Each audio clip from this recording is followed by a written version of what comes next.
Non-alcoholic. All right, ladies and gentlemen, are you ready for the first? I mean, I guess it's technically the first presidential debate. It's kind of the second presidential debate since Kamala Harris was installed by the Democrat elite into the candidacy. Decided to start a little bit earlier than I had scheduled this. We're going through all the debate preliminaries and everything. Disaster. We're gonna check that out. They have some interesting people coming on. They had Tom Cotton, they had Josh Shapiro, so I figured give a little bit of a buffer and we'll watch some of this stuff. But how are you guys doing? Are you guys ready for this? What is going to be the outcome? What do you guys think is going to happen? I'm not really sure. I'm not really sure what to expect. I just think it's such a weird mashup with Kamala Harris, Donald Trump. Hidden folder. And something that I saw that I thought was really funny. I'm sorry. Let me see if I can pull up this tweet really quick before they switch back to the people. They I think I had it in me. Please. If you look here, So I did. one thing you might notice is that Kamala Harris's podium is a lot smaller than Donald Trump's. ABC, I sent out this tweet. I saw the tweet and I just reposted it. But ABC, I said this: they're catering to Kamala Harris tonight by giving her a custom-made podium significantly smaller than Donald Trump's. This was apparently one of Harris's demands so that she could appear equal in stature to Donald Trump. Yes. So that's one thing you might notice. Very interesting. Another really cool thing. My friend Laura Loomer, believe it or not, she flew to Philadelphia with Donald Trump. I know that's crazy, but that's what happened. But looks like they're coming back up, guys. Let me switch to the coverage. The site of tonight's debate, now about 10 minutes away. And I'm Jonathan Carl here with Mary Bruce and Rachel Scott. The candidates are just off the stage, ready to walk out. They are in their hold rooms, just minutes from making that walk. Martha, you have been backstage at this moment. What's it like? Well, it's stressful, but it's also that time you just say, this is go time. You get in your zone. I'm sure the nominees, the candidates right now are thinking the same thing. They've studied. They're going to go out, open the curtain. All right, well, then let's bring somebody in who has been there both debating Donald Trump and helping him prepare for general election debates, the former governor of New Jersey, Christie. So Chris, you've Krispy Kreme prepared Trump for this moment several times. He says he doesn't prepare, but he actually does. Bring us into that room right now. What's going on with Donald Trump? Well, look, at this point, he's in the worst hour of his prep, because you just have to sit there and wait for the time to come, and they make you get there early. And so he is there. He's not really being spoken to. A little small talk here and there, but nobody's trying to give him any kind of clues. So let me ask you the question. Let me ask you the question I tried to ask Tom Cotton. He didn't exactly give me an answer, but you will. Which Trump is going to show up tonight? You know what I mean by that. Which Trump? I think at the beginning of the debate, the Trump who will show up will be the calmer Donald Trump. He knows inherently after the 2020 first debate against Joe Biden that the other Donald Trump is not the one that's a winning formula. The question's going to be, will he be able to continue to maintain that approach through questioning by David and Lindsay? Is he on drugs or something? What's going on with Christie? Why is he talking so weird? And that'll be the key to how he performs tonight. And you and I were talking, you helped prepare him for those 2016 debates against Hillary Clinton. He told you that he had respect for Hillary Clinton, that Hillary Clinton was smart as you were preparing. What about Kamala Harris? We hear not the same. Well, certainly he's not saying that publicly in any way. And I can tell you that in 2016, he would regularly say during the many debate prep sessions that we had with him that Hillary Clinton was smart, that she was a good debater, that she was not to be taken lightly. And I don't think there was ever a moment in 2016 where he took her lightly. I do think he took Joe Biden lightly in 2020. And clearly during the prep sessions that I had with him, it was very, very difficult to get him to focus on what Joe Biden might or might not do in that first debate. And I think his performance in part reflected that. So the question's going to be, is what he's saying publicly what he really believes? We know that often with Donald Trump, that's performance. But I will tell you that in his 2016 prep, he was serious about getting ready for Hillary Clinton. In his 2020 debate prep, he was completely unserious about getting ready for Joe Biden. I think performances in both those debates reflected that approach. All right, Christie, you'll be watching with us. I think we have about 6 minutes left before the debate, so let's bring. Okay, I think Christie might be a little bit drunk. Was he slurring his words a little bit, guys? That's what it sounded like, because he usually is a very clear talker. You have said that Kamala Harris has to own the future, but she also has to own the past. So how does she do this? It's quite easy. Because I do believe that in talking about the future, you draw from your past. You draw from your past experiences. She draws from how she was raised, the values that was instilled in her. As absolutely riveting. This lady is actually, I mean, she's bringing all of the facts. She's just killing it right now. Talk to the American people. Sitting there. You got to draw from your experiences, draw from your past. I mean, obviously. Some ideas that I want to share with you. There's so much that we have done together over the last 4 years. But here's what I think we can do together over the next 4 years. Be positive in her approach and really remind the American people that we don't want to go back to the chaos and the confusion, the disaster that made, of course, the American people go out in droves in 2020 to fire the former president. Say, I want to be a president that lead all Americans. I want to keep us strong and secure. And here's the plan that I want to share with you tonight. And Donna, I, of course, meant Biden. She has to own up to the Biden administration's any mistakes they made too, and Donald Trump is going to go after her on that. You know, Martha, they made mistakes. Donald Trump and Mr. Pence made mistakes. But you know what? If we focus on our mistakes, we won't focus on all of the good things that we could do together as Americans. I do believe there's something to say about people who are now able to work. The people who can buy their insulin without paying over $1,000, $35. There's so much good that she can talk about from the visits that she's made to small towns across this country, large cities across the country. Bring us together. The American people want to be led into the future, not dragged back to another era. And Reince, I want your thoughts on, you've also prepped Donald Trump for debates back in 2016, I believe. What Donald Trump do you think we'll see tonight? Can he be disciplined about talking about policies and what kind of president he will be? Well, he certainly can be. I mean, the reality is Donald Trump doesn't have a lot to lose tonight. I mean, his support has always been almost unmovable. So the second piece is the honeymoon, I think, is over for Kamala Harris. And you all kind of touched on it with Donna. Kamala Harris has to answer for the state of the economy that she took a role in the Biden administration, the border, her past positions on decriminalizing the border, decriminalizing certain drugs, what her role was in Afghanistan. So really, the spotlight is on Kamala Harris tonight because she played a role in the Biden administration. She wants to act like she's not an incumbent. So this is where the focus is going to be. And she's got a lot to answer for tonight. And I think that's where Donald Trump's focus will be and where it actually should be tonight. Well, one of the things he wants to do is have female voters look at him. How does he attract female voters after saying things about Kamala Harris? And we'll see how he pronounces with his dancing, tonight. with his dancing moves. Kamala Harris, that she's dumb as a rock. That's not really going to attract female voters, is it?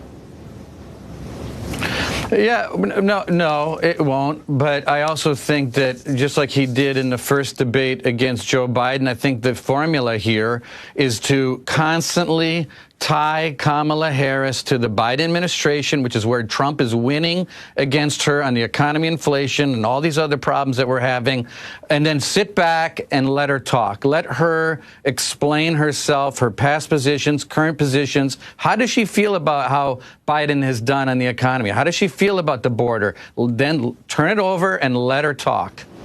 Okay, thanks so much for joining us tonight, Donna and Reince. We're all staying tuned. Can't wait.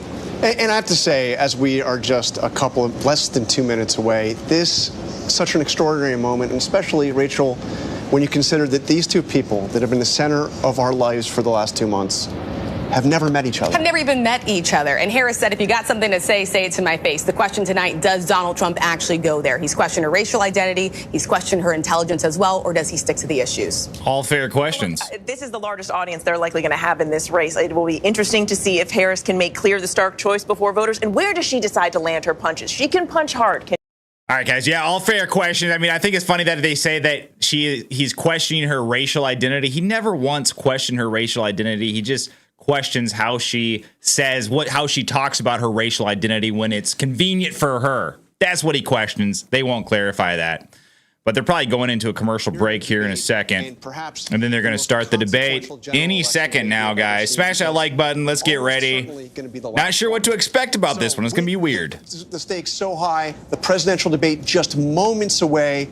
We have the entire news division keeping an eye on everything. We're going to be fact-checking on our live blog.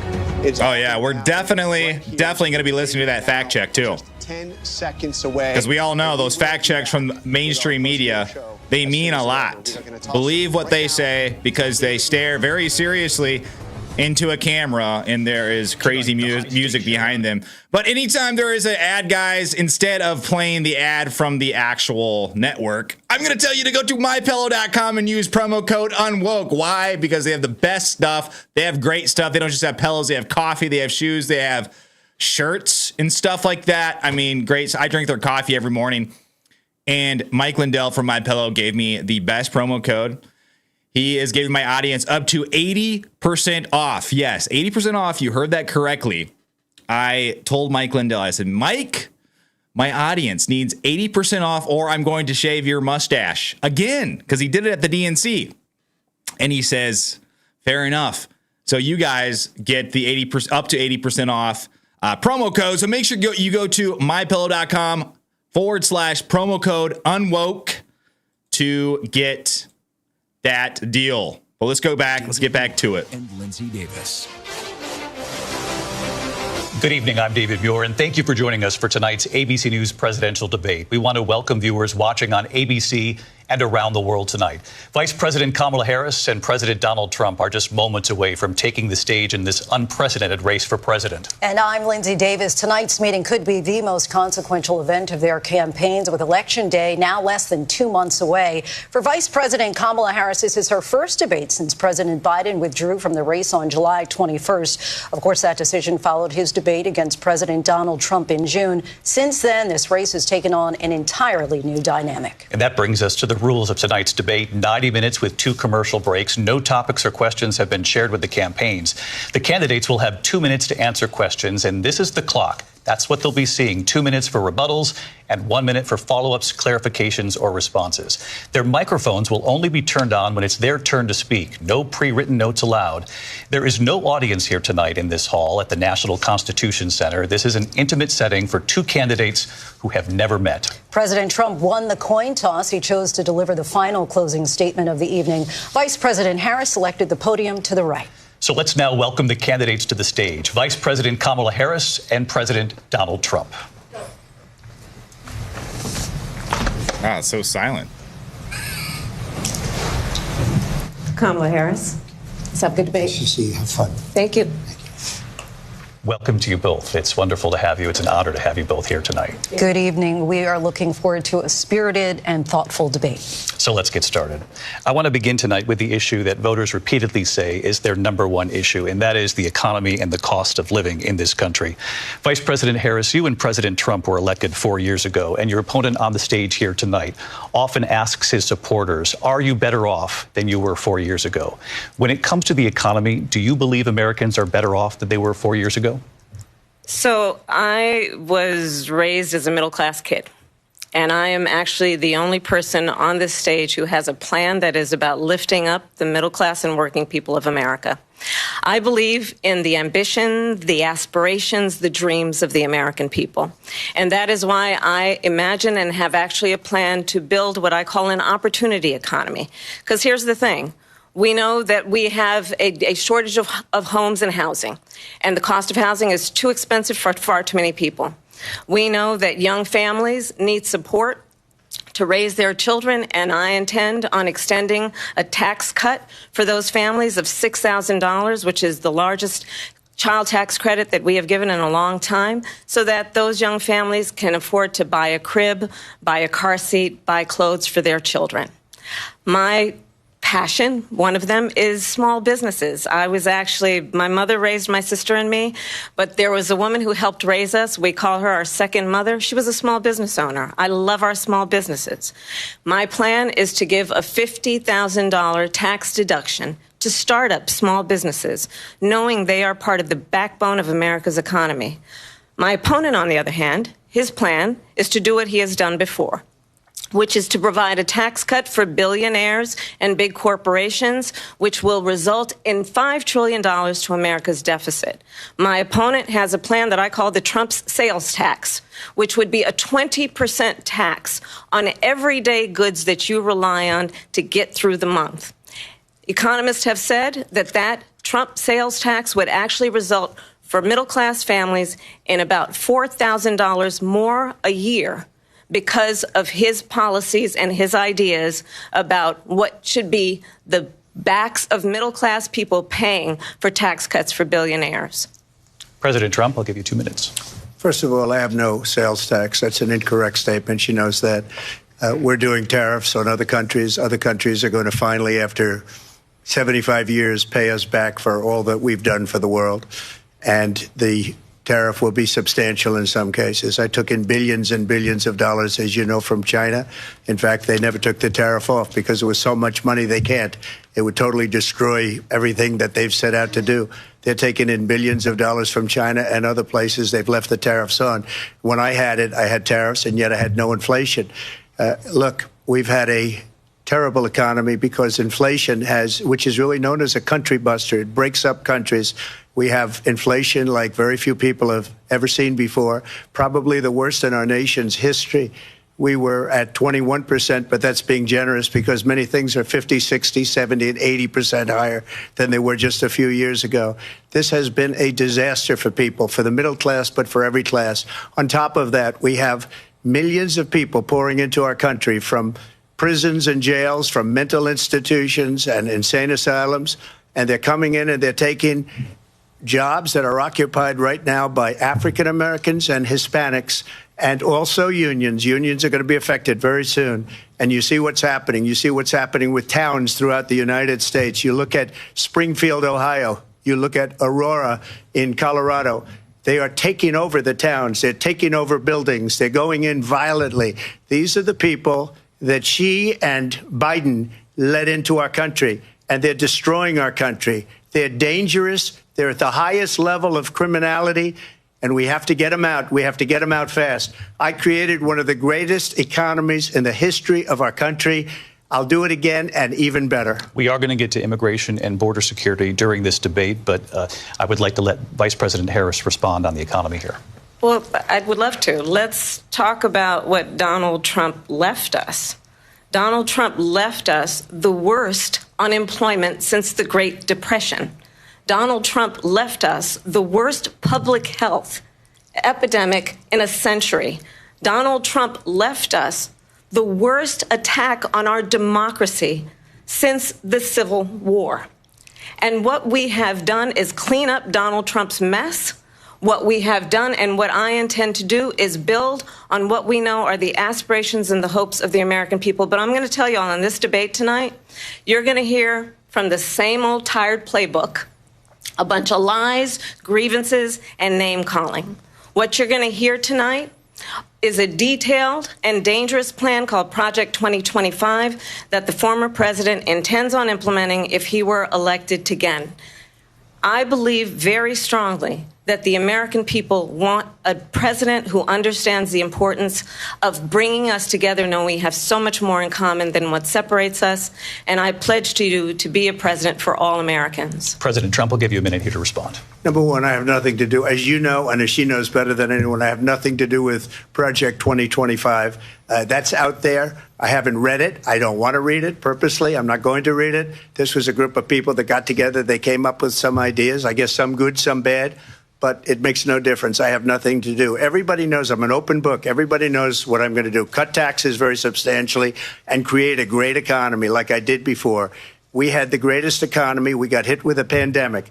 And the pandemic was not since 1917, where 100 million people died, has there been anything like it. We did a phenomenal job with the pandemic. We handed them over a country where the economy and where the stock market was higher than it was before the pandemic came in. Nobody's ever seen anything like it. We made ventilators for the entire world. We got gowns, we got masks, we did things that nobody thought possible. And people give me credit for rebuilding the military. They give me credit for a lot of things, but not enough credit for the great job we did with the pandemic. But the only jobs they got were bounce back jobs. These were jobs bounced back, and it bounced back and it went to their benefit. But I was the one that created them. They know it, and so does everybody else. Vice President Harris, I'll let you respond. So Donald Trump has no plan for you. And when you look at his economic plan, it's all about tax breaks for the richest people.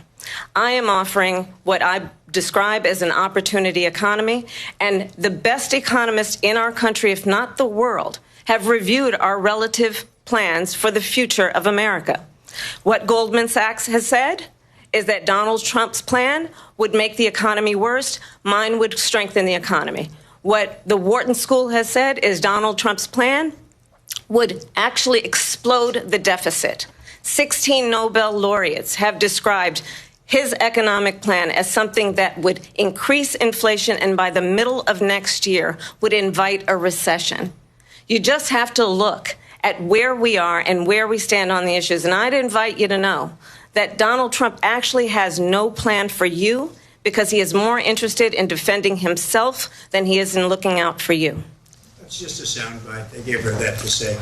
Look, I went to the Wharton School of Finance, and many of those professors, the top professors, think my plan is a brilliant plan. It's a great plan. It's a plan that's going to bring up our worth, our value as a country. It's going to make people want to be able to go and work and create jobs and create a lot of good, solid money for our country. And just to finish off, she doesn't have a plan. She copied Biden's plan, and it's like 4 sentences, like run, spot, run. 4 sentences that are just, oh, we'll try and lower taxes.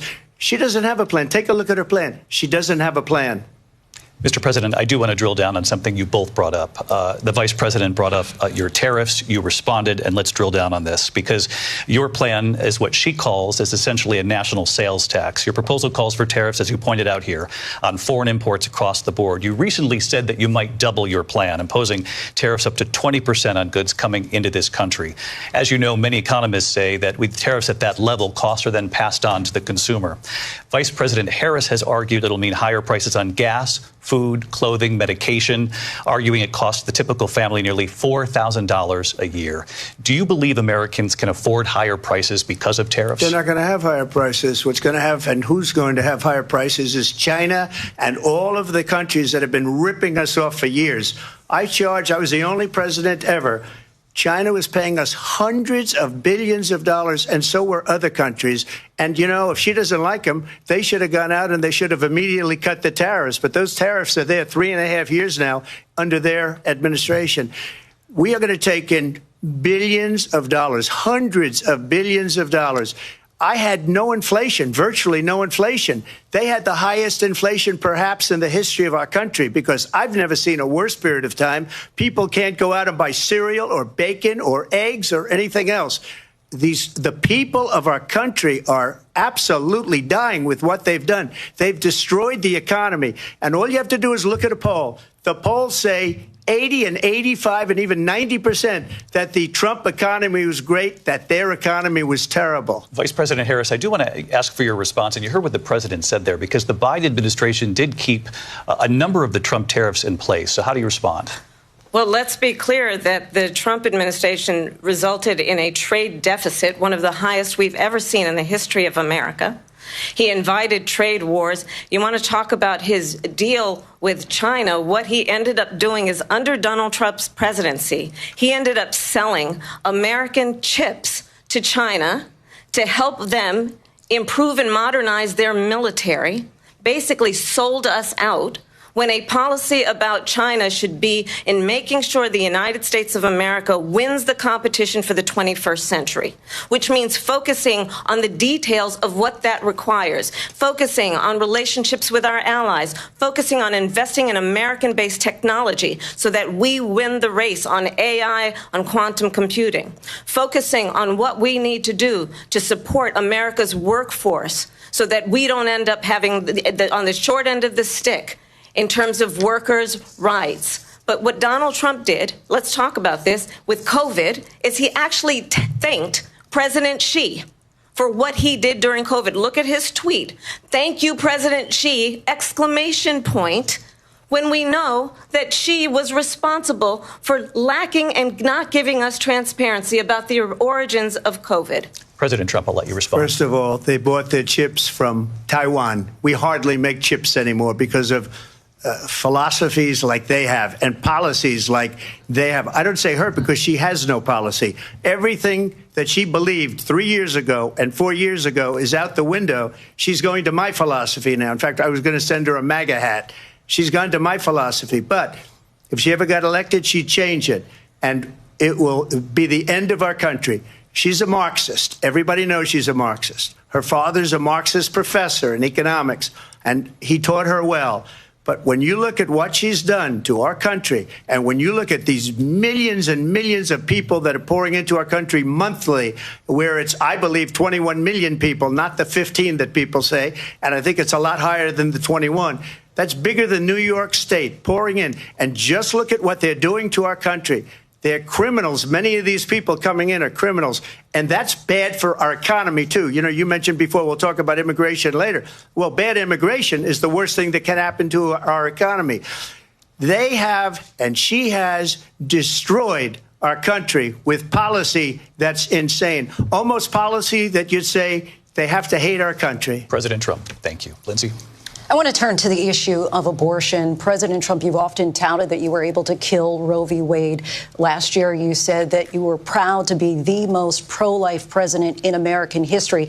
Then last month, you said that your administration would be great for women and their reproductive rights. In your home state of Florida, you surprised many with regard to your 6-week abortion ban because you initially had said that it was too short. And you said, quote, I'm going to be voting that we need more than 6 weeks. But then the very next day, you reversed course and said you would vote to support the 6-week ban. Vice President Harris says that women shouldn't trust you on the issue of abortion because you've changed your position so many times. Therefore, why should they trust you? Well, the reason I'm doing that vote is because the plan is, as you know, the vote is, they have abortion in the 9th month. They even have, and you can look at the governor of West Virginia, the previous governor of West Virginia, not the current governor, is doing an excellent job. But the governor before, he said the baby will be born and we will decide what to do with the baby. In other words, we'll execute the baby. And that's why I did that, because that predominates, because they're radical. The Democrats are radical in that. And her vice presidential pick, which I think was a horrible pick, by the way, for our country, because he is really out of it. But her vice presidential pick says abortion in the 9th month is absolutely fine. He also says execution after birth. It's execution, no longer abortion, because the baby is born, is okay. And that's not okay with me, hence the vote. But what I did is something for 52 years. They've been trying to get Roe v. Wade into the states. And through the genius and heart and strength of 6 Supreme Court justices, we were able to do that. Now, I believe in the exceptions for rape, incest, and life of the mother. I believe strongly in it. Ronald Reagan did also. 85% of Republicans do. Exceptions. Very important. But we were able to get it, and now states are voting on it. And for the first time, you're going to see, look, this is an issue that's torn our country apart for 52 years. Every legal scholar, every Democrat, every Republican, liberal, conservative, they all wanted this issue to be brought back to the states where the people could vote. And that's what happened. Now, Ohio, the vote was somewhat liberal. Kansas, the vote was somewhat liberal, much more liberal than people would have thought.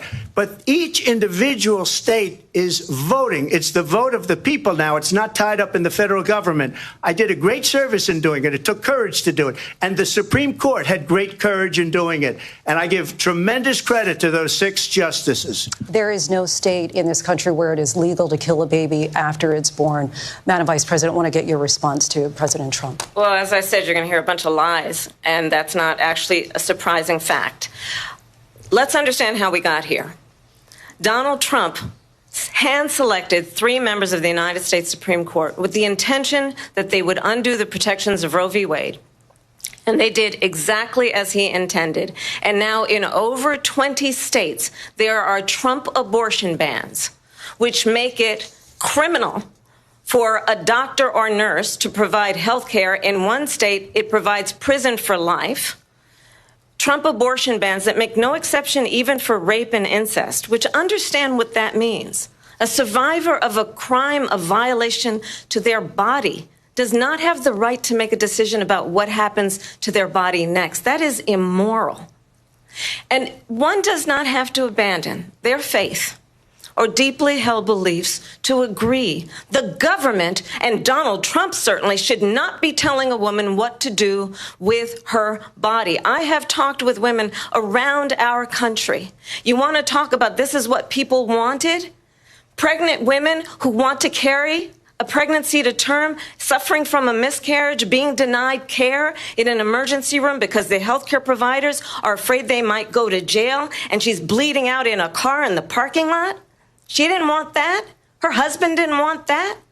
A 12 or 13-year-old survivor of incest being forced to carry a pregnancy to term. They don't want that. And I pledge to you, when Congress passes a bill to put back in place the protections of Roe v. Wade, as President of the United States, I will proudly sign it into law. But understand, if Donald Trump were to be reelected, he will sign a national abortion ban. Understand, in his Project 2025, there would be a national abortion, a monitor that would be monitoring your pregnancies, your miscarriages. I think the American people believe that certain freedoms, in particular the freedom to make decisions about one's own body, should not be made by the government. Thank you, Vice President Harris. Why didn't Lindsey Davis fact check that? I'm not signing a ban, and there's no reason to sign a ban, because we've gotten what everybody wanted. Democrats, Republicans, and everybody else, and every legal scholar wanted it to be brought back into the states. And the states are voting. And it may take a little time, but for 52 years, this issue has torn our country apart, and they've wanted it back in the states. And I did something that nobody thought was possible. The states are now voting. What she says is an absolute lie. And as far as the abortion ban, no, I'm not in favor of abortion ban, but it doesn't matter, because this issue has now been taken over by the states. Would you veto a national abortion ban if it came to your desk? Well, I won't have to, because, again, 2 things. Number one, she said she'll go back to Congress. She'll never get the vote. It's impossible for her to get the vote, especially now with the 50-50, and essentially 50-50 in both Senate and the House. She's not going to get the vote. She can't get the vote. She won't even come close to it. So it's just talk. You know what it reminds me of? When they said they're going to get student loans terminated, and it ended up being a total catastrophe. The student loans, and then I think probably her boss, if you call him a boss, he spends all his time on the beach. But look, her boss went out and said, we'll do it again. We'll do it a different way. And he went out, got rejected again by the Supreme Court. So all these students got taunted with this whole thing about this whole idea, and how unfair that would have been. Part of the reason they lost to the millions and millions of people that had to pay off their student loans. They didn't get it for free, but they were saying it's the same way that they talked about that they talk about abortion. But if I could just get a yes or no, because your running mate, J.D. Vance, has said that you would veto it if it did come to your desk. Well, I didn't discuss it with J.D. in all fairness. J.D., and I don't mind if he has a certain view, but I think he was speaking for me, but I really didn't. Look, we don't have to discuss it, because she'd never be able to get it, just like she couldn't get student loans. They couldn't get student loans. They didn't even come close to getting student loans. They taunted young people and a lot of other people that had loans. They can never get this approved. So it doesn't matter what she says about going to Congress. So wonderful. Let's go to Congress. Do it. But the fact is that for years they wanted to get it out of Congress and out of the federal government. And we did something that everybody said couldn't be done. And now you have a vote of the people on abortion. Vice President Harris, I want to give you your time to respond. But I do want to ask, would you support any restrictions on a woman's right to an abortion? I absolutely support reinstating the protections of Roe v. Wade. And as you rightly mentioned, nowhere in America is a woman carrying a pregnancy to term and asking for an abortion. That is not happening. It's insulting to the women of America. And understand what has been happening under Donald Trump's abortion bans. Couples who pray and dream of having a family are being denied IVF treatments. What is happening in our country? Working people, working women who are working 1 or 2 jobs, who can barely afford childcare as it is, have to travel to another state to get on a plane sitting next to strangers to go and get the health care she needs. Barely can afford to do it, and what you are putting her through is unconscionable. And the people of America have not, the majority of Americans believe in a woman's right to make decisions about her own body. And that is why in every state where this issue has been on the ballot, in red and blue states both, the people of America have voted for freedom. Vice President Harris, excuse me, I have to respond. Another lie. It's another lie. I have been a leader on IVF, which is fertilization. The IVF, I have been a leader. In fact, when they got a very negative decision on IVF from the Alabama courts, I saw the people of Alabama and the legislature 2 days later voted it in. I've been a leader on it. They know that, and everybody else knows it. I have been a leader on fertilization, IVF. And the other thing, you should ask, will she allow abortion in the 8th month, 9th month, 7th month? Come on. Okay, would you do that? Why don't you ask her that question? Why don't you answer the question? Would you because veto? Under Roe v. Answer Wade, the question. Would you veto? You could do abortions in the 7th month, the 8th month, the 9th That's month, not true. and probably after birth. Just look at the governor, former governor of Virginia. The governor of Virginia said we put the baby aside and then we determine what we want to do with the baby. President Trump, thank you. We're going to turn now to immigration and border security. We know it's an issue that's important to Republicans, Democrats, voters across the board in this country. Vice President Harris, you were tasked by President Biden with getting to the root causes of migration from Central America. We know that illegal border crossings reached a record high in the Biden administration. This past June, President Biden imposed tough new asylum restrictions. We know the numbers since then have dropped significantly. But my question to you tonight is, why did the administration wait until 6 months before the election to act? And would you have done anything differently from President Biden on this? So I'm the only person on this stage who has prosecuted transnational criminal organizations for the trafficking of guns, drugs, and human beings. And let me say that the United States Congress, including some of the most conservative members of the United States Senate, came up with a border security bill, which I supported. And that bill would have put 1,500 more border agents on the border to help those folks who are working there right now overtime, trying to do their job. It would have allowed us to stem the flow of fentanyl coming into the United States. I know there are so many families watching tonight who have been personally affected by the surge of fentanyl in our country. That bill would have put more resources to allow us to prosecute transnational criminal organizations for trafficking in guns, drugs, and human beings. But you know what happened to that bill? Donald Trump got on the phone, called up some folks in Congress, and said, kill the bill. And you know why? Because he'd prefer to run on a problem instead of fixing a problem. And understand, this comes at a time where the people of our country actually need a leader who engages in solutions, who actually addresses the problems at hand. But what we have in the former president is someone... And ABC News did reach out to the city manager there. He told us there have been no credible reports of specific claims of pets being harmed, injured, or abused by individuals within the immigrant community. Well, I've seen people on television. Let me just say here, this is the people on television say my dog was taken and used for food. So maybe he said that, and maybe that's a good thing to say for a city manager. I'm not taking this from television. But the people I'm on taking it from television the city saying manager. their dog was eaten by the people that went there. Again, the Springfield city manager says there's no evidence of that. Vice President Harris, I'll let you respond to the rest of what you've heard. You talk about extreme. This is, I think, one of the reasons why in this election, I actually have the endorsement of 200 Republicans who have formerly worked with President Bush, Mitt Romney, and John McCain, including the endorsement of former Vice President Dick Cheney and Congress member Liz Cheney. And if you want to really know the inside track on who the former president is, if he didn't make it clear already, just ask people who have worked with him.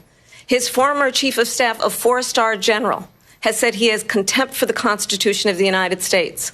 His former national security advisor has said he is dangerous and unfit. His former Secretary of Defense has said the nation, the Republic, would never survive another Trump term. And when we listen to this kind of rhetoric, when the issues that affect the American people are not being addressed, I think the choice is clear in this election. President Trump, I'll give you a quick minute to respond here. Thank you, because when I hear that, see, I'm a different kind of a person. I fired most of those people. Not so graciously. They did bad things or a bad job. I fired them. They never fired one person. They didn't fire anybody having to do with Afghanistan and the Taliban and the 13 people who's were just killed, viciously and violently killed. And I got to know the parents and the family. They didn't fire. They should have fired all those generals, all those top people, because that was one of the most incompetently handled situations anybody has ever seen. So when somebody does a bad job, I fire him. And you take a guy like Esper. He was no good. I fired him. So he writes a book. Another one writes a book. Because with me, they can write books. With nobody else can they. But they have done such a poor job, and they never fire anybody. Look at the economy. Look at the inflation. They didn't fire any of their economists. They have the same people. That's a good way not to have books written about you. But just to finish, I got more votes than any Republican in history by far. In fact, I got more votes than any president, sitting president in history by far. Let me continue on immigration. It was what you wanted to talk about earlier, so let's get back to your deportation proposal that the vice president has reacted to as well. President Trump, you call this the largest domestic deportation operation in the history of our country. You say you would use the National Guard. You say if things get out of control, you'd have no problem using the U.S. military. Police, yes. You also said you would use local police. How would you deport 11 million undocumented immigrants? I know you believe that number is much higher. Take us through this. What does this look like? Will authorities be going door to door in this country? Yeah, it is much higher because of them. They allowed criminals, many millions of criminals. They allowed terrorists. They allowed common street criminals. They allowed people to come in, drug dealers, to come into our country. And they're now in the United States and told by their countries like Venezuela, don't ever come back or we're going to kill you. Do you know that crime in Venezuela and crime in countries all over the world is way down? You know why? Because they've taken their criminals off the street and they've given them to her to put into our country. And this will be one of the greatest mistakes in history for them to allow. And I think they probably did it because they think they're going to get votes, but it's not worth it because they're destroying the fabric of our country by what they've done. There's never been anything done like this at all. They've destroyed the fabric of our country. Millions of people let in. And all over the world, crime is down. All over the world except here. Crime here is up and through the roof. Despite their fraudulent statements that they made, crime in this country is through the roof. And we have a new form of crime. It's called migrant crime. And it's happening at levels that nobody thought possible. President Trump, as you know, the FBI says overall violent crime is actually coming down in this country. But Vice Excuse me, President the Harris, FBI they were defrauding statements. They didn't include the worst cities. They didn't include the cities with the worst crime. It was a fraud, just like their number of 818,000 jobs that they said they created turned out to be a fraud. President Trump, thank you. I'll let you respond, Vice President Harris. Well, I think this is so rich coming from someone who has been prosecuted for national security crimes, economic crimes, election interference, has been found liable for sexual assault, and his next big court appearance is in November at his own criminal sentencing. And let's be clear where each person stands on the issue of what is important about respect for the rule of law and respect for law enforcement. The former vice president called for defunding federal law enforcement, 45,000 agents, get this, on the day after he was arraigned on 34 felony counts. So let's talk about what is important in this race. It is important that we move forward, that we turn the page on this same old tired rhetoric and address the needs of the American people, address what we need to do about the housing shortage, which I have a plan for, address what we must do to support our small businesses, address bringing down the price of groceries. But frankly, the American people are exhausted with this same old tired playbook. Vice President Harris, thank you. Excuse me. Every one of those cases was started by them against their political opponent. And I'm winning most of them, and I will win the rest on appeal. And you saw that with the decision that came down just recently from the Supreme Court. I'm winning most of them. But those are cases, it's called weaponization. Never happened in this country. They weaponized the Justice Department. Every one of those cases was involved with the DOJ, from Atlanta and Fani Willis to the Attorney General of New York and the DA in New York, every one of those cases. And then they say, oh, he's a criminal. They're the ones that made them go after me. By the way, Joe Biden was found essentially guilty on the documents case. And what happened in my documents case? They said, oh, that's the toughest of them all. A complete and total victory. 2 months ago, it was thrown out. It's weaponization, and they used it, and it's never happened in this country. They used it to try and win an election. They're fake cases. President Trump, thank you. A really quick response here, Vice President Harris, on this notion of weaponization of the Justice Department. Well, let's talk about extreme and understand the context in which this election in 2024 is taking place. The United States Supreme Court recently ruled that the former president would essentially be immune from any misconduct if he were to enter the White House again. Understand, this is someone who has openly said he would terminate, I'm quoting, terminate the Constitution of the United States, that he would weaponize the Department of Justice against his political enemies. Someone who has openly expressed disdain for members of our military. Understand what it would mean if Donald Trump were back in the White House with no guardrails, because certainly we know now the court won't stop him. We know J.D. Vance is not going to stop him.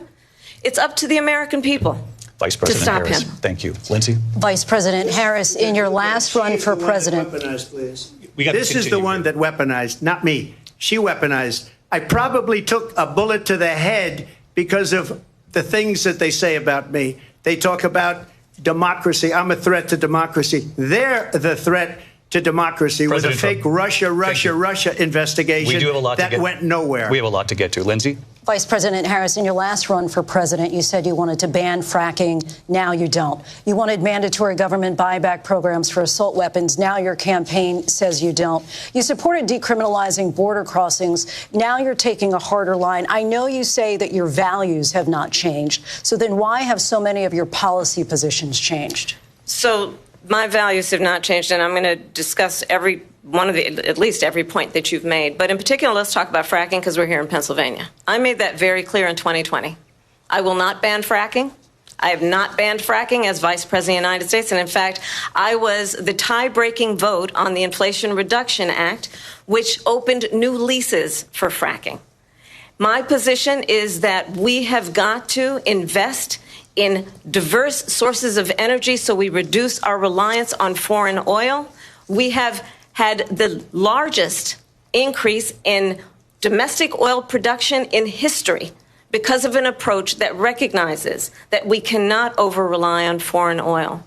As it relates to my values, let me tell you, I grew up a middle-class kid raised by a hardworking mother who worked and saved and was able to buy our first home when I was a teenager. The values I bring to the importance of home ownership, knowing not everybody got handed $400 million on a silver platter and then filed bankruptcy 6 times, is a value that I bring to my work, to say we are going to work with the private sector and home builders to increase 3 million homes, increase by 3 million homes by the end of my first term. My work that is related to having a friend when I was in high school who was sexually assaulted by her stepfather. And my focus then on protecting women and children from violent crime is based on a value that is deeply grounded in the importance of standing up for those who are most vulnerable. My work that is about protecting Social Security and Medicare is based on long-standing work that I have done, protecting seniors from scams. My values have not changed. And what is important is that there is a president who actually brings values and a perspective that is about lifting people up and not beating people down and name-calling. The true measure of the leader is the leader who actually understands the strength is not in beating people down, it's in lifting people up. I intend to be that president. President Trump, your response? First of all, I wasn't given $400 million. I wish I was. My father was a Brooklyn builder, Brooklyn, Queens, and a great father, and I learned a lot from him. But I was given a fraction of that, a tiny fraction, and I built it into many, many billions of dollars, many, many billions. And when people see it, they are even surprised. So we don't have to talk about that. Fracking, she's been against it for 12 years. Defund the police, she's been against that forever. She gave all that stuff up very wrongly, very horribly, and everybody's laughing at it, okay? They're all laughing at it. She gave up at least 12 and probably 14 or 15 different policies. Like, she was big on defund the police. In Minnesota, she went out, wait a minute, I'm talking now, if you don't mind, please. Does that sound familiar? She went out in Minnesota and wanted to let criminals that killed people, that burned down Minneapolis, she went out and raised money to get them out of jail. She did things that nobody would ever think of. Now she wants to do transgender operations on illegal aliens that are in prison. This is a radical left liberal that would do this. She wants to confiscate your guns, and she will never allow fracking in Pennsylvania. If she won the election, fracking in Pennsylvania will end on day one. Just to finish, one thing so important, in my opinion. So I got the oil business going like nobody has ever done before. When they took over, they got rid of it, started getting rid of it, and the prices were going up the roof. They immediately let these guys go to where they were. I would have been 5 times, 4 times, 5 times higher, because you're talking about 3.5 years ago. They got it up to where I was because they had no choice, because the prices of energy were quadrupling and doubling. You saw what happened to gasoline. So they said, let's go back to Trump. But if she won the election, the day after that election, they'll go back to destroying our country, and oil will be dead. Fossil fuel will be dead. We'll go back to windmills, and we'll go back to solar, where they need a whole desert to get some energy to come out of. You ever see a solar plant? By the way, I'm a big fan of solar, but they take 400, 500 acres of desert President soil. Trump, we have a These lot are of not good issues things that for we the have to get environment, to. as We're she out of time. understands. Thank you. Lindsay, thank you. We have an election in just 56 days. And I want to talk about the peaceful transfer of power, which, of course, we all know is a cornerstone of our democracy, and the role of a president in a moment of crisis. Mr. President, on January 6th, you told your supporters to march to the Capitol. You said you would be right there with them. The country and the world saw what played out at the Capitol that day, the officers coming under attack. Aides in the West Wing say you watched it unfold on television off the Oval Office. You did send out tweets, but it was more than 2 hours before you sent out that video message telling your supporters to go home. Is there anything you regret about what you did on that day? You just said a thing that isn't covered. Peacefully and patriotically, I said during my speech, not later on. Peacefully and patriotically. And nobody on the other side was killed. Ashley Babbitt was shot by an out-of-control police officer that should have never, ever shot her. It's a disgrace. But we didn't do this group of people that have been treated so badly. I ask, what about all the people that are pouring into our country and killing people that she allowed to pour in? She was the border czar. Remember that. She was the border czar. She doesn't want to be called the border czar because she's embarrassed by the border. In fact, she said at the beginning, oh, I'm surprised you're not talking about the border yet. That's because she knows what a bad job they've done. What about those people? When are they going to be prosecuted? When are these people from countries all over the world, not just South America? They're coming in from all over the world, David, all over the world. And crime rates are down all over the world because of it. But let me just one of those, David, one of those people are going to be prosecuted. One of the people that burned down Minneapolis is going to be prosecuted. Or in Seattle, they went into Seattle. They took over a big percentage of the city of Seattle. One of those people are going to be prosecuted. But let me just ask you. You might ask her that question. You were the president. You were watching it unfold on television. It's a very simple question as we move forward toward another election. Is there anything you regret about what you did on that day? Yes or no? I had nothing to do with that other than they asked me to make a speech. I showed up for a speech. I said, I think it's going to be big. I went to Nancy Pelosi and the mayor of Washington, D.C., and the mayor put it back in writing, as you know. I said, you know, this is going to be a very big rally or whatever you want to call it. And again, it wasn't done by me. It was done by others. I said, I'd like to give you 10,000 National Guard or soldiers. They rejected me. Nancy Pelosi rejected me. It was just 2 weeks ago. Her daughter has a tape of her saying she is fully responsible for what happened. They want to get rid of that tape. It would have never happened if Nancy Pelosi and the mayor of Washington did their jobs. I wasn't responsible for security. Nancy Pelosi was responsible. She didn't do her job. The question was about you as president, not about former Speaker Pelosi. But I do want Vice President Harris to respond here. I was at the Capitol on January 6th. I was the vice president-elect. I was also an acting senator. I was there. And on that day, the President of the United States incited a violent mob to attack our nation's capital, to desecrate our nation's capital. On that day, 140 law enforcement officers were injured, and some died. And understand, the former president has been indicted and impeached for exactly that reason. But this is not an isolated situation. Let's remember Charlottesville, where there was a mob of people carrying tiki torches, spewing anti-Semitic hate. And what did the president then at the time say? There were fine people on each side.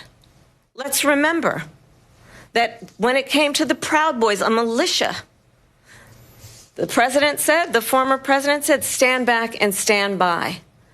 So for everyone watching who remembers what January 6th was, I say we don't have to go back. Let's not go back. We're not going back. It's time to turn the page. And if that was a bridge too far for you, well, there is a place in our campaign for you to stand for country, to stand for our democracy, to stand for rule of law, and to end the chaos, and to end the approach that is about attacking the foundations of our democracy because you don't like the outcome. And be clear on that point. Donald Trump, the candidate, has said in this election there will be a bloodbath if this and the outcome of this election is not to his liking. Let's turn the page on this. Let's not go back.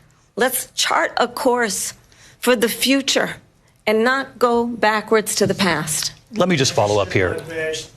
It was a different term, and it was a term that related to energy because they have destroyed our energy business. That was where bloodbath was. Also, on Charlottesville, that story has been, as you would say, debunked. Laura Ingraham, Sean Hannity, Jesse, all of these people, they covered it. If they go an extra sentence, they will see it was perfect. It was debunked in almost every newspaper, but they still bring it up, just like they bring 2025 up. They bring all of this stuff up. I ask you this. You talk about the Capitol. Why are we allowing these millions of people to come through on the southern border? How come she's not doing anything? And I'll tell you what I would do, and I would be very proud to do it. I would say we would both leave this debate right now. I'd like to see her go down to Washington, D.C. during this debate because we're wasting a lot of time. Go down to, because she's been so bad, it's so ridiculous. Go down to Washington, D.C. and let her sign a bill to close up the border because they have the right to do it. They don't need bills. They have the right to do it. The president of the United States, you'll get him out of bed. You'll wake him up at 4 o'clock in the afternoon. Right. You'll say, come on down to the office. Let's sign a bill. If he signs a bill that the border is closed, all he has to do is say it to the Border Patrol, who are phenomenal. If they do that, the border is closed. Mr. Those President, people are killing many people, unlike J6. We talked immigration here tonight. I do want to focus on this next issue to both of you because it really brings us this into focus, truth in these times that we're living in. Mr. President, for 3.5 years after you lost the 2020 election, you repeatedly falsely claimed that you won, many times saying you won in a landslide. In the past couple of weeks leading up to this debate, you have said, quote, you lost by a whisker, that you, quote, didn't quite make it, that you came up a little bit short. I said that? Are you now acknowledging that you lost in 2020? No, I don't acknowledge that at all. But I you said did that say sarcastically. That. You know that. It was said, oh, we lost by a whisker. That was said sarcastically. Look, there's so much proof. All you have to do is look at it. And they should have sent it back to the legislatures for approval. I got almost 75 million votes, the most votes any sitting president has ever gotten. I was told if I got 63, which was what I got in 2016, you can't be beaten. The election, people should never be thinking about it. An election is fraudulent. We need two things. We need walls. And we have to have it. We have to have borders, and we have to have good elections. Our elections are bad. And a lot of these illegal immigrants coming in, they're trying to get them to vote. They can't even speak English. They don't even know what country they're in practically. And these people are trying to get them to vote. And that's why they're allowing them to come into our country. I did watch all of these pieces of video. I didn't detect the sarcasm, lost by a whisker. We didn't quite make it. And we should just point out here as clarification, and you know this, you and your allies, 60 cases in front of many judges, many of them Republican. No judge looked at it. And said they said we didn't have standing. That's the other thing. They said we didn't have standing, a technicality. Can you imagine a system where a person in an election doesn't have standing? The president of the United States doesn't have standing. That's how we lost. If you look at the facts, and I'd love to have you'll do a special on it. I'll show you Georgia, and I'll show you Wisconsin, and I'll show you Pennsylvania, and I'll show you. We have so many facts and statistics, but you know what? That doesn't matter because we have to solve the problem that we have right now. That's old news. And the problem that we have right now is we have a nation in decline, and they have put it into decline. We have a nation that is dying, David. Mr. President, thank you. Vice President Harris, you heard the president there tonight. He said he didn't say that he lost by a whisker. So he still believes he did not lose the election that was won by President Biden and yourself.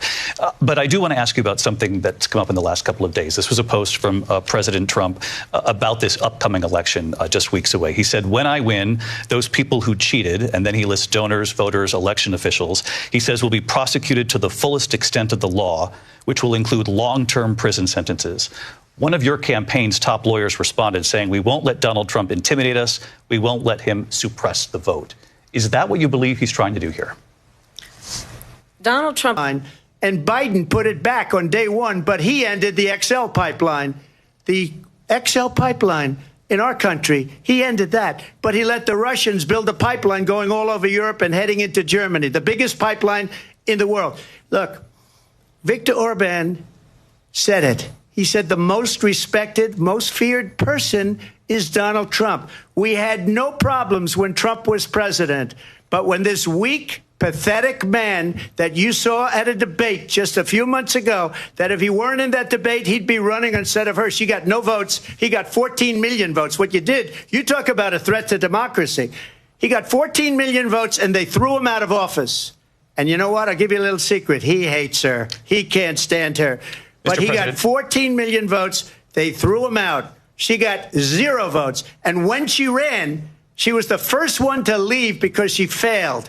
And now she's running. I don't understand it, but I'm okay with it because your time is I think we're going to do very well. We've got a lot more to get to. Turning now to the Israel-Hamas war and the hostages who are still being held, Americans among them. Vice President Harris, in December, you said, quote, Israel has a right to defend itself, but you added, quote, it matters how, saying international humanitarian law must be respected. Israel must do more to protect innocent civilians.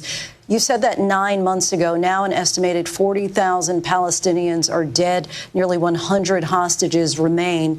Just last week, Prime Minister Benjamin Netanyahu said there's not a deal in the making. President Biden has not been able to break through the stalemate. How would you do it? Well, let's understand how. President Trump, how would you negotiate with Netanyahu and also Hamas in order to get the hostages out and prevent the killing of more innocent civilians in Gaza? If I were president, it would have never started.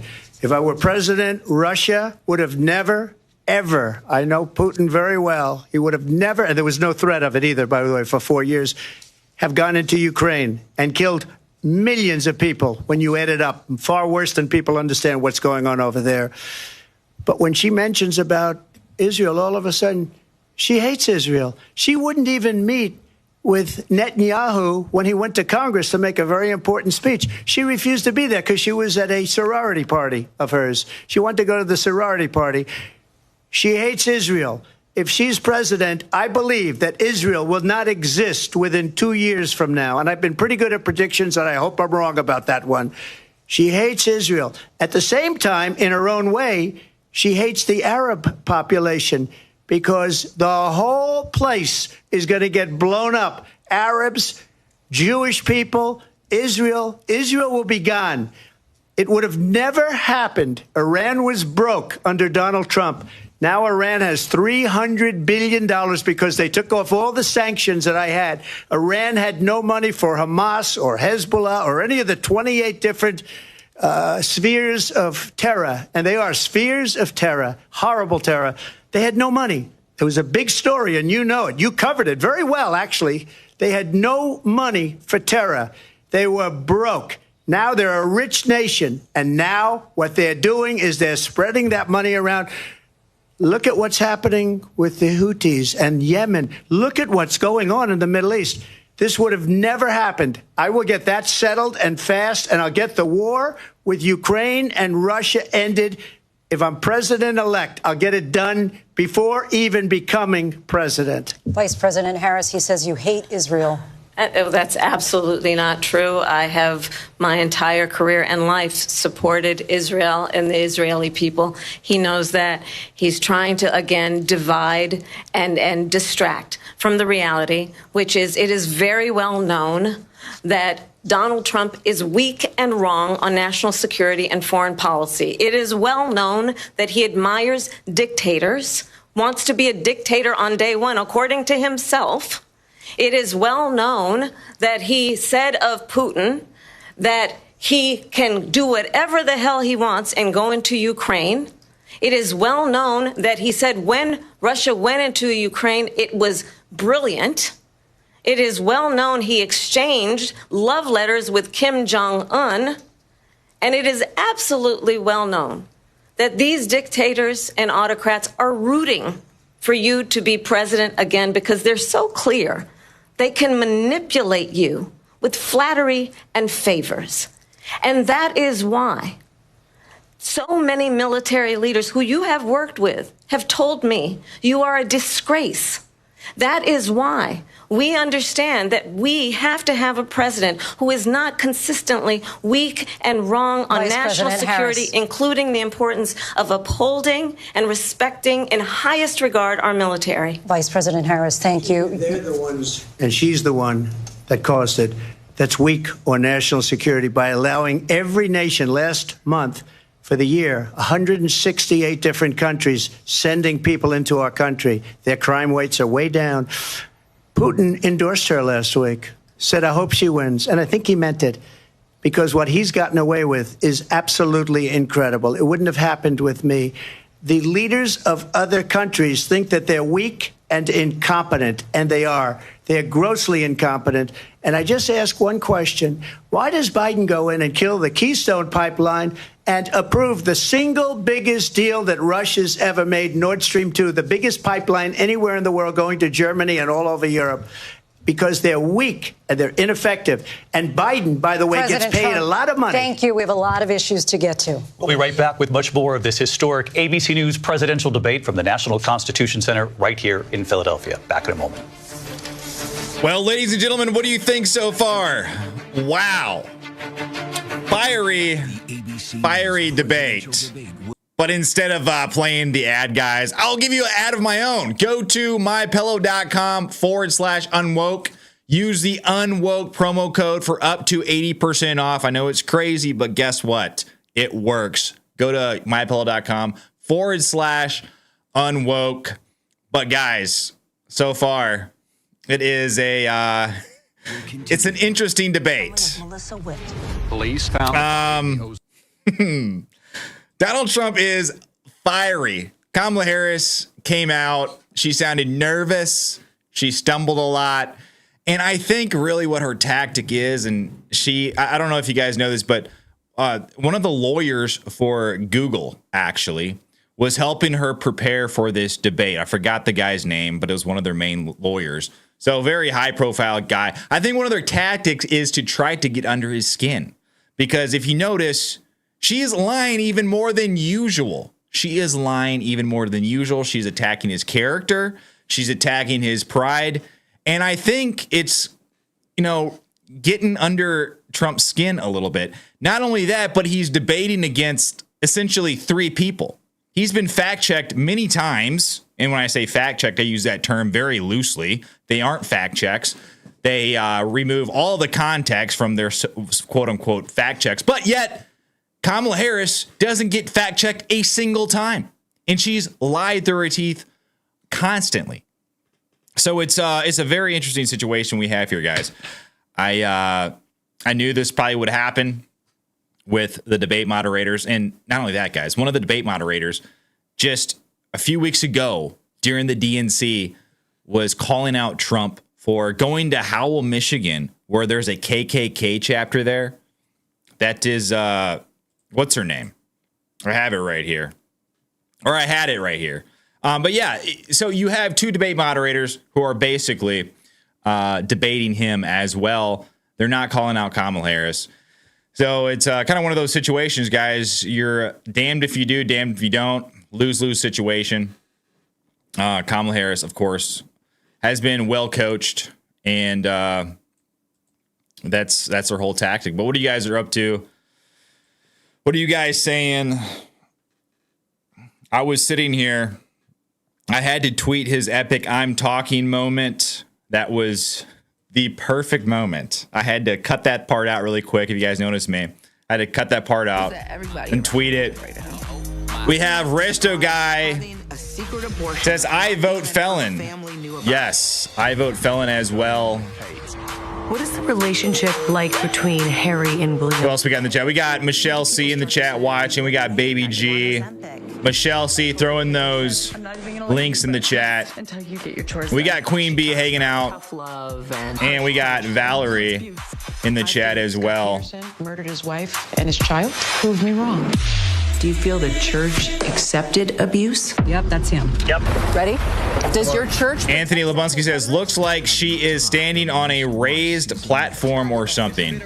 It could be a raised platform, or it also could be an optical illusion. One thing I noticed, someone tweeted out a picture. If you look at Kamala Harris's camera versus Donald Trump's camera, Kamala Harris's is higher, so it's kind of looking down, so she looks a little bit better. Donald Trump's is lower. Plus, Kamala Harris has a smaller podium, believe it or not.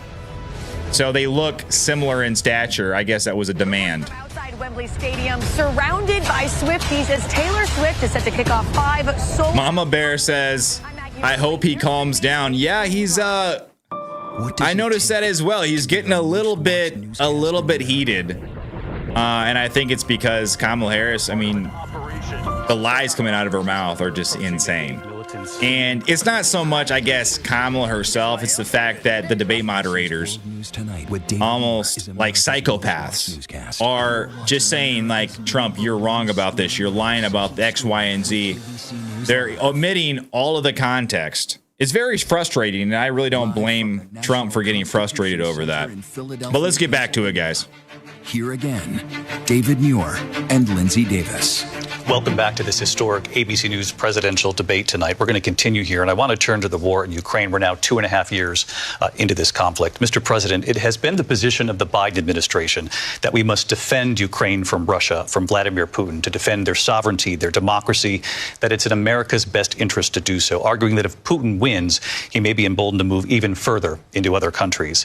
You have said you would solve this war in 24 hours. You said so just before the break tonight.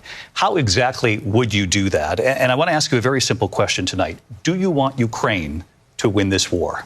I want the war to stop. I want to save lives that are being uselessly, people being killed by the millions. It's the millions. It's so much worse than the numbers that you're getting, which are fake numbers.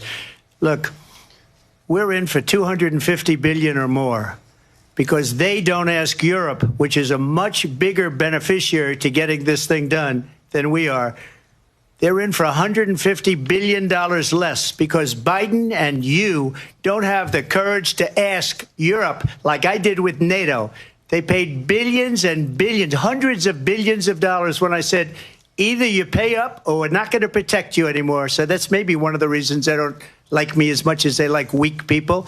But you take a look at what's happening. We're in for 250 to 275 billion. They're into 100 to 150. They should be forced to equalize. With that being said, I want to get the war settled. I know Zelensky very well, and I know Putin very well. I have a good relationship, and they respect your president, okay? They respect me. They don't respect Biden. How would you respect him? Why? For what reason? He hasn't even made a phone call in 2 years to Putin, hasn't spoken to anybody. They don't even try and get it. That is a war that's dying to be settled. I will get it settled before I even become president. If I win, when I'm president-elect, and what I'll do is I'll speak to one, I'll speak to the other, I'll get them together. That war would have never happened. And in fact, when I saw Putin after I left, unfortunately left because our country has gone to hell.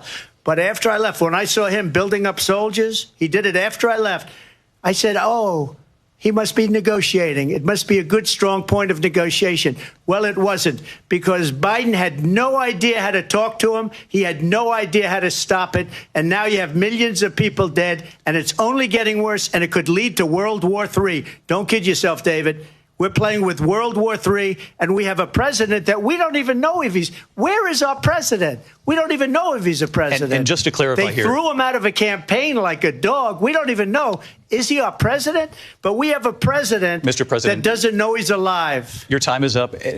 Just to clarify in the question, do you believe it's in the U.S. best interests for Ukraine to win this war, yes or no? I think it's the U.S. best interest to get this war finished and just get it done. All right. Negotiate a deal, because we have to stop all of these human lives from being destroyed. I want to take this to Vice President Harris. I want to get your thoughts on support for Ukraine in this moment, but also, as Commander-in-Chief, if elected, how would you deal with Vladimir Putin, and would it be any different from what we're seeing from President Biden?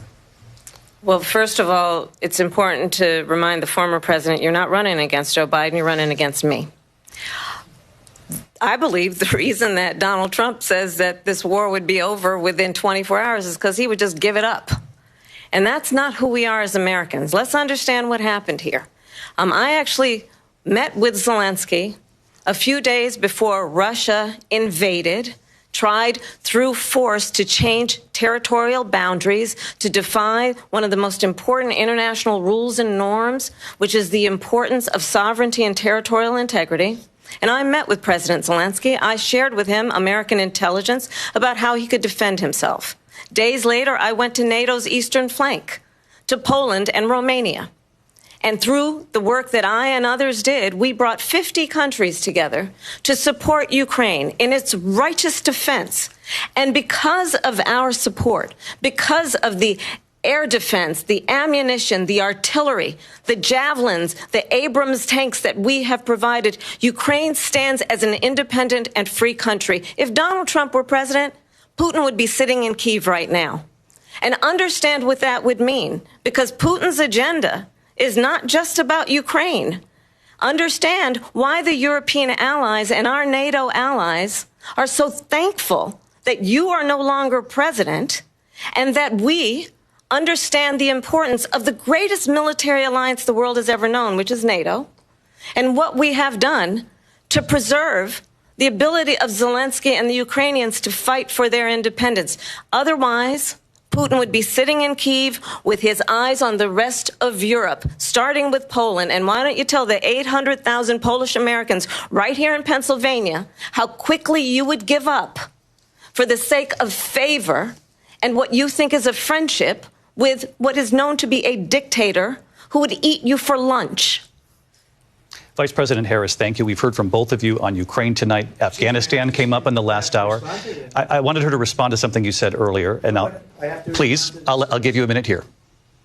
Putin would be sitting in Moscow, and he wouldn't have lost 300,000 men and women, but he would have been sitting in Moscow. Quiet, please. He would have been sitting in Moscow much happier than he is right now. But eventually, you know, he's got a thing that other people don't have. He's got nuclear weapons. They don't ever talk about that. He's got nuclear weapons. Nobody ever thinks about that. And eventually, maybe he'll use them, and maybe he hasn't been that threatening. But he does have that, something we don't even like to talk about. Nobody likes to talk about it. But just so you understand, they sent her to negotiate peace before this war started. 3 days later, he went in and he started the war because everything they said was weak and stupid. They said the wrong things. That war should have never started. She was the emissary. They sent her in to negotiate with Zelensky and Putin, and she did. And the war started 3 days later. And that's the kind of talent we have with her. She's worse than Biden. In my opinion, I think he's the worst president in the history of our country. She goes down as the worst vice president in the history of our country. But let me tell you something. She is a horrible negotiator. They sent her in to negotiate. As soon as they left, Putin did the invasion. President Trump, thank you. You did bring up something. You said she went to negotiate with Vladimir Putin. Vice President Harris, have you ever met Vladimir Putin? Can you clarify tonight? Yet again, I said it at the beginning of this debate, you're going to hear a bunch of lies coming from this fellow. And that is another one. When I went to meet with President Zelensky, I've now met with him over 5 times.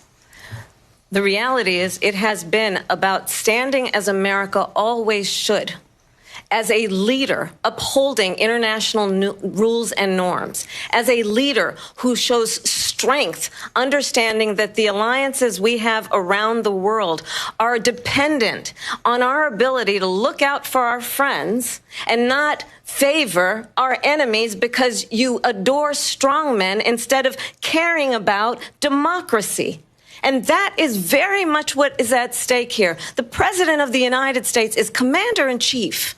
And the American people have a right to rely on a president who understands the significance of America's role and responsibility in terms of ensuring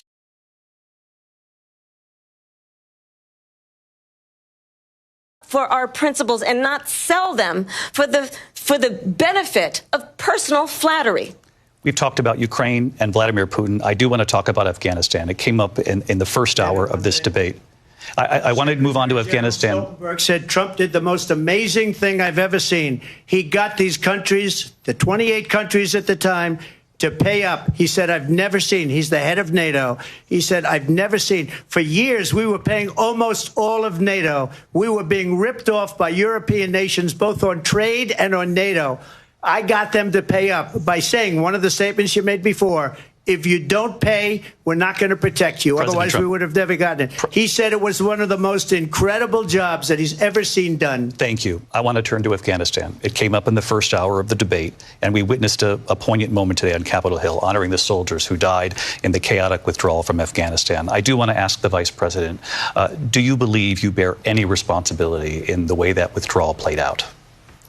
Well, I will tell you, I agreed with President Biden's decision to pull out of Afghanistan. 4 presidents said they would, and Joe Biden did.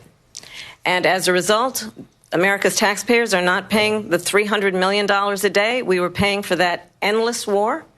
And as of today, there is not one member of the United States military who is in active duty in a combat zone in any war zone around the world, the first time this century.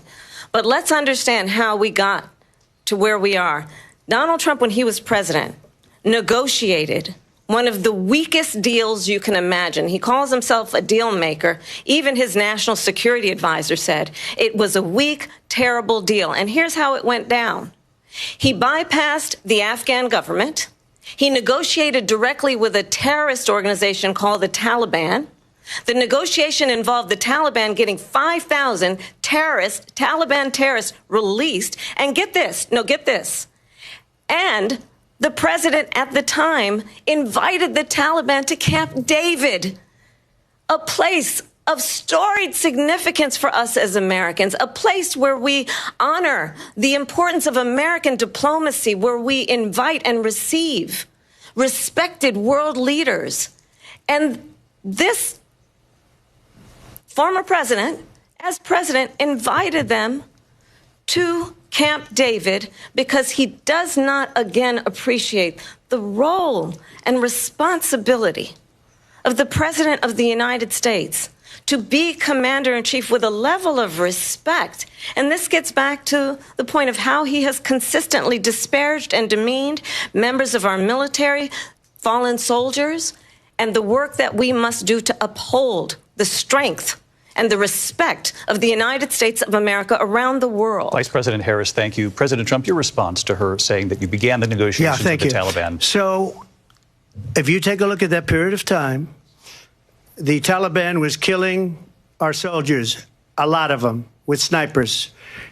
And I got involved with the Taliban because the Taliban was doing the killing. That's the fighting force within Afghanistan. They don't bother doing that because, you know, they deal with the wrong people all the time. But I got involved. And Abdul is the head of the Taliban. He is still the head of the Taliban. And I told Abdul, don't do it anymore. You do it anymore, you're going to have problems. And he said, why do you send me a picture of my house? I said, you're going to have to figure that out, Abdul. And for 18 months, we had nobody killed. We did have an agreement negotiated by Mike Pompeo. It was a very good agreement. The reason it was good, it was we were getting out. We would have been out faster than them, but we wouldn't have lost the soldiers. We wouldn't have left many Americans behind, and we wouldn't have left $85 billion worth of brand new, beautiful military equipment behind. And just to finish, they blew it. The agreement said you have to do this, and they didn't do it. They didn't do it. The agreement was terminated by us because they didn't do what they were supposed to do. I want to move on. And these people did the worst withdrawal, and in my opinion, the most embarrassing moment in the history of our country. And by the way, that's why Russia attacked Ukraine, because they saw how incompetent she and her boss are. President Trump, thank you. I want to move on now to race and politics in this country. Mr. President, you recently said of Vice President Harris, quote, I didn't know she was black until a number of years ago when she happened to turn black, and now she wants to be known as black. I want to ask a bigger picture question here tonight. Why do you believe it's appropriate to weigh in on the racial identity of your opponent? I don't, and I don't care. I don't care what she is. I don't care. You make a big deal out of something. I couldn't care less. Whatever she wants to be is okay with me. But those were your words, so I'm asking. I don't know. I mean, all I can say is I read where she was not black, that she put out, and I'll say that. And then I read that she was black, and that's okay. Either one was okay with me. That's up to her. That's up to her. Vice President Harris, your thoughts on this? I think it's, I mean, honestly, I think it's a tragedy that we have someone who wants to be president who has consistently, over the course of his career, attempted to use race to divide the American people. You know, I do believe that the vast majority of us know that we have so much more in common than what separates us, and we don't want this kind of approach that is just constantly trying to divide us, and especially by race. And let's remember how Donald Trump started. He was land, he owned buildings, and he was investigated because he refused to rent property to black families. Let's remember, this is the same individual who took out a full-page ad in the New York Times calling for the execution of 5 young black and Latino boys who were innocent, the Central Park 5. Took out a full-page ad calling for their execution. This is the same individual who spread birther lies about the first black president of the United States. And I think the American people want better than that, want better than this, want someone who understands, as I do, I travel our country. We see in each other a friend. We see in each other a neighbor. We don't want a leader who is constantly trying to have Americans point their fingers at each other. I meet with people all the time who tell me, can we please just have discourse about how we're going to invest in the aspirations and the ambitions and the dreams of the American people? knowing that regardless of people's color or the language their grandmother speaks, we all have the same dreams and aspirations and want a president who invests in those, not in hate and division. Vice President Harris, thank you. Lindsay? President Trump, this is now your third time. This is the most divisive presidency in the history of our country. There's never been anything like it. They're destroying our country, and they come up with things like what she just said. Going back many, many years, when a lot of people, including Mayor Bloomberg, agreed with me on the Central Park Five, they admitted, they said, they pled guilty. And I said, well, if they pled guilty, they badly hurt a person, killed a person ultimately. And if they pled guilty, then they pled, we're not guilty. But this is a person that has to stretch back years, 40, 50 years ago, because there's nothing now. I built one of the greatest economies in the history of the world, and I'm going to build it again. It's going to be bigger, better, and stronger. But they're destroying our economy. They have no idea what a good economy is. Their oil policies, every single policy. And remember this, she is Biden. You know, she's trying to get away from Biden. I don't know the gentleman, she says. She is Biden. The worst inflation we've ever had, a horrible economy because inflation has made it so bad, and she can't get away with that. Thank you. Your time is up, I want to respond to that, though. I want to just respond briefly. Clearly, I am not Joe Biden, and I am certainly not Donald Trump. And what I do offer is a new generation of leadership for our country, one who believes in what is possible, one who brings a sense of optimism about what we can do instead of always disparaging the American people. I believe in what we can do to strengthen our small businesses, which is why I have a plan. Let's talk about our plans and let's compare the plans. I have a plan to give startup businesses $50,000 tax deduction, to pursue their ambitions, their innovation, their ideas, their hard work. I have a plan, $6,000 for young families for the first year of your child's life, to help you in that most critical stage of your child's development. I have a plan that is about allowing people to be able to pursue what has been fleeting in terms of the American dream by offering a help with down payment of $25,000 down payment assistance for first-time home buyers. That's the kind of conversation, I believe, David, that people really want tonight, as opposed to a conversation that is constantly about belittling and name-calling. Let's turn the page Vice President and move Harris, forward. Thank you. Let's turn to policy. President Trump, we have to move on. President Trump. Let's turn to policy, please. She has a plan to defund the police. She has a plan to confiscate everybody's gun. President Trump, she we has do a have to plan move on to not other allow issues. fracking in Pennsylvania or anywhere else. Okay. That's you, what her President. plan is until just recently. I just need Lindsay, to go ahead. respond President because Trump, no, the President former Trump, president has said no, I'm something sorry. twice that I need to respond to. I'm sorry. We're going to move on, Vice President one time Harris. to what he President has said Trump, this is multiple now times. your Yes. third time running for president. You have long vowed to repeal and replace the Affordable Care Act, also known as Obamacare. You have failed to accomplish that. You now say you're going to keep Obamacare, quote, unless we can do something much better. Correct. Last month, you said, quote, we're working on it. So tonight, 9 years after you first started running, do you have a plan, and can you tell us what it is? Obamacare was lousy health care, always was. It's not very good today. And what I said, that if we come up with something, and we are working on things, we're going to do it and we're going to replace it. But remember this, I inherited Obamacare because Democrats wouldn't change it. They wouldn't vote for it. They were unanimous. They wouldn't vote to change it. If they would have done that, we would have had a much better plan than Obamacare. But the Democrats came up. They wouldn't vote for it.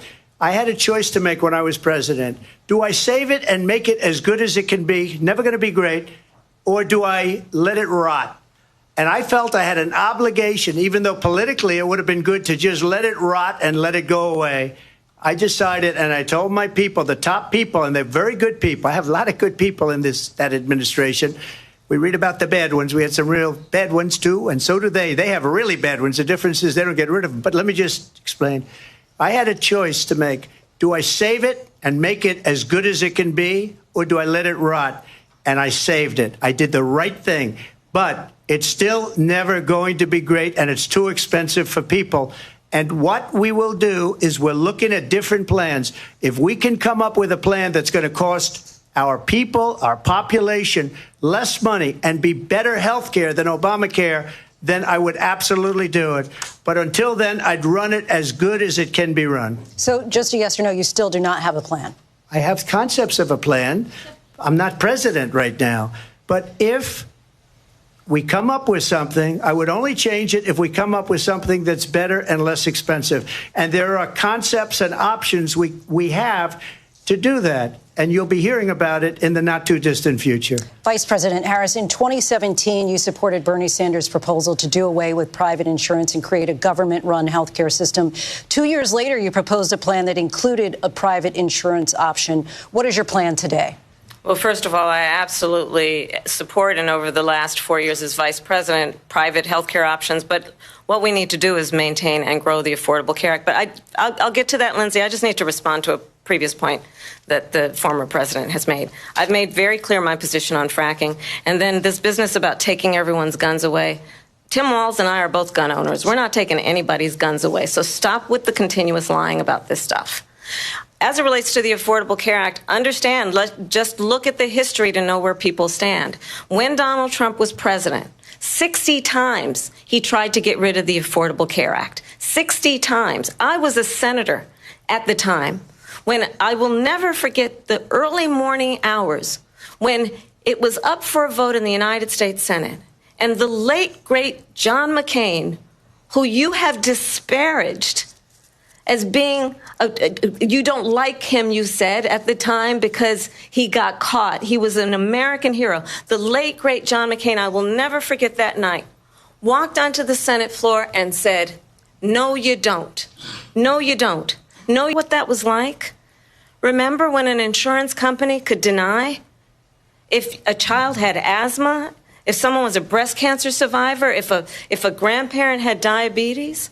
And thankfully, as I've been vice president and we over the last 4 years have strengthened the Affordable Care Act, we have allowed for the first time Medicare to negotiate drug prices on behalf of you, the American people. Donald Trump said he was going to allow Medicare to negotiate drug prices. He never did. We did.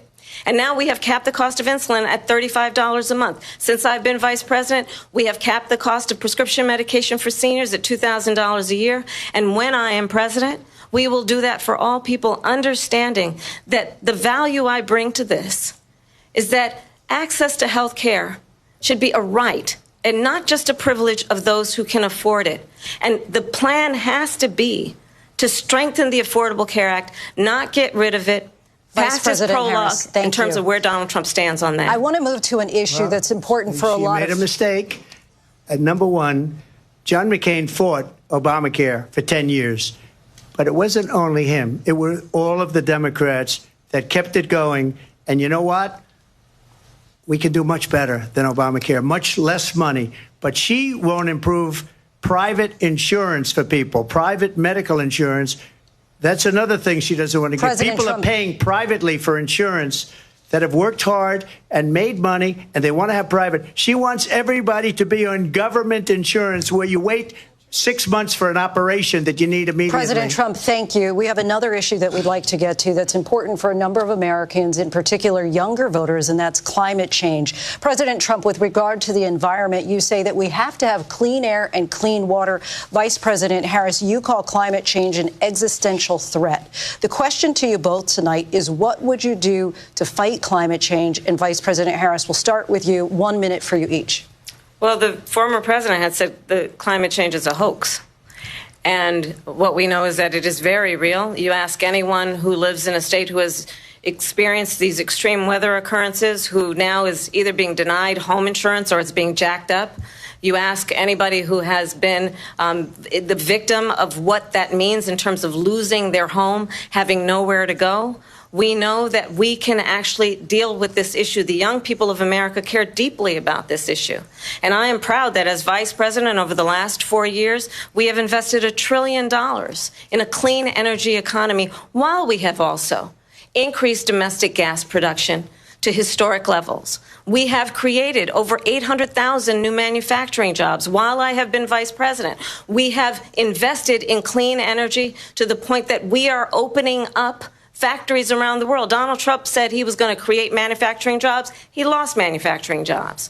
And I'm also proud to have the endorsement of the United Auto Workers and Sean Fain, who also know that part of building a clean energy economy includes investing in American-made products, American automobiles. It includes growing what we can do around American manufacturing and opening up auto plants, not closing them like happened under Donald Trump. Vice President Harris, thank you. That didn't happen under Donald Trump. Let me just tell you, they lost 10,000 manufacturing jobs this last month.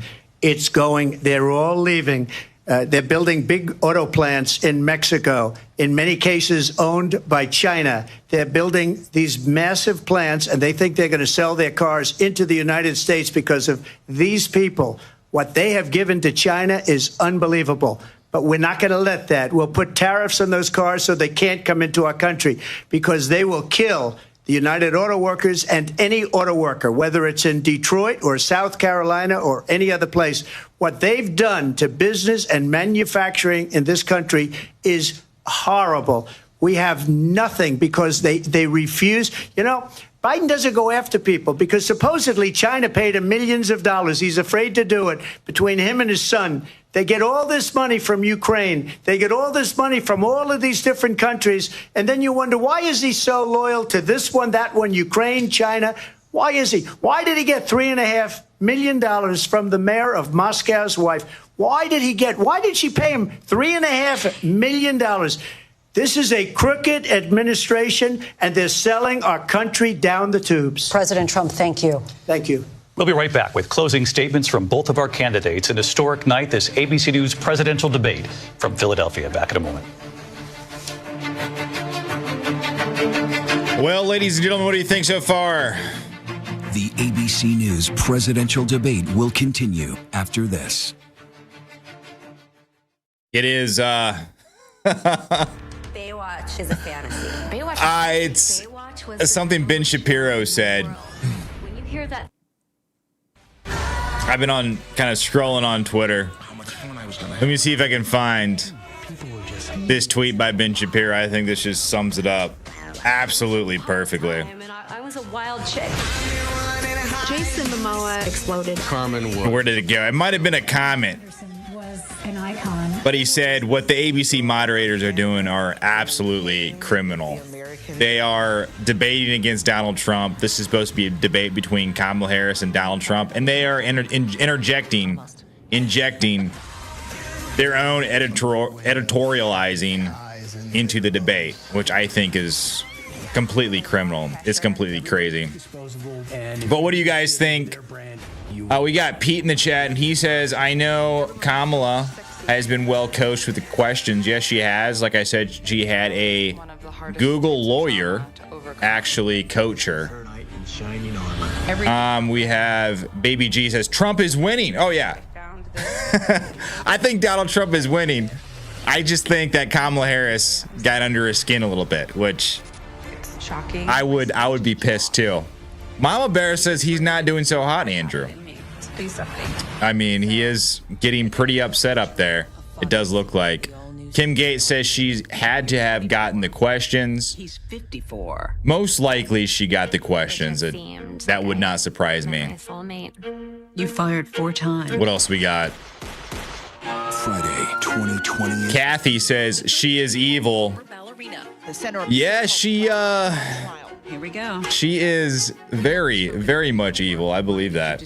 Michelle says climate change is a hoax. 2020 premieres Friday at 9, 8 Central. I mean, I think the climate changes, but I think the climate change that they talk about might be a hoax. Late night, weekends. But 24/7. I was scrolling on Ben Shapiro's Twitter. ABC News, America's #1 news. Get ready. Ben Shapiro, he retweeted Chris Hayes right here. He says, because Chris Hayes tweeted that the ABC moderators are doing an excellent job.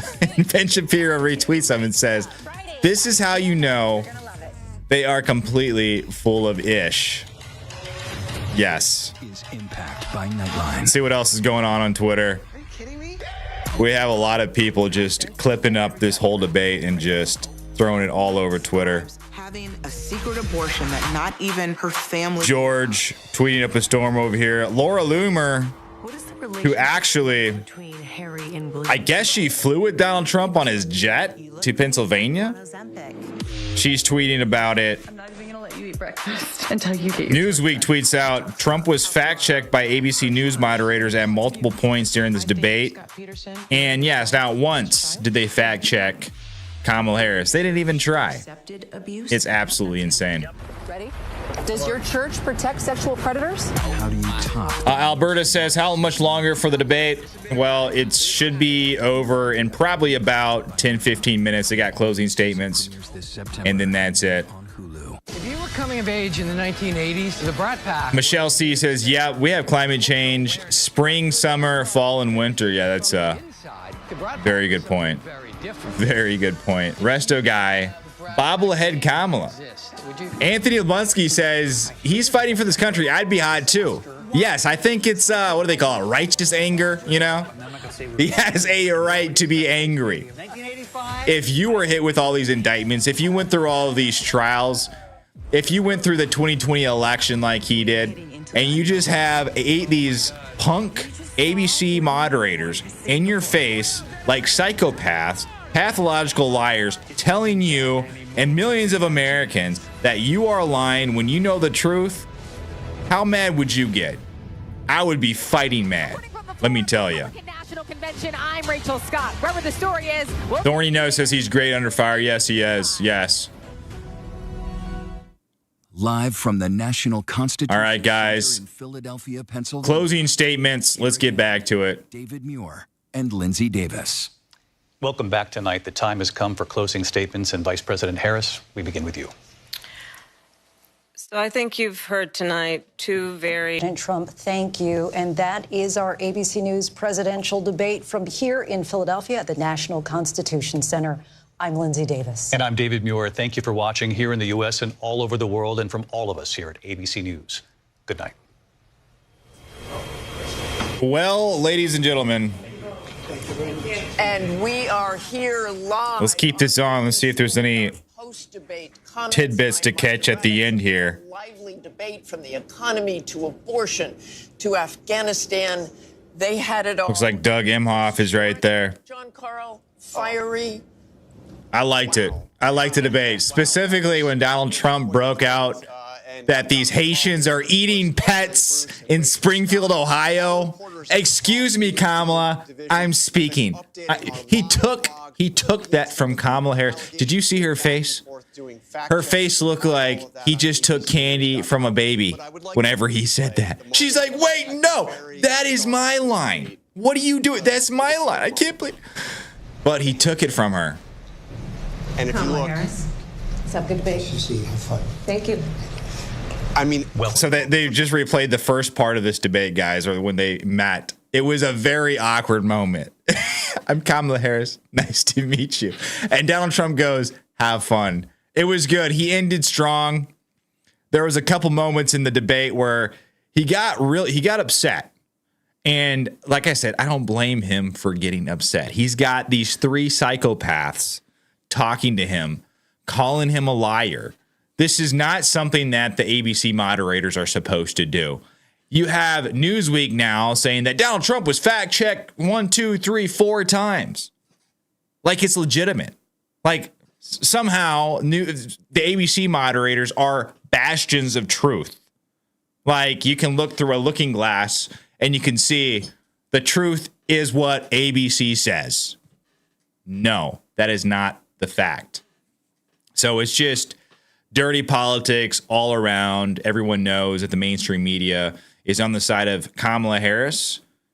She raised over $500 million last month. Where do you think that money is going to?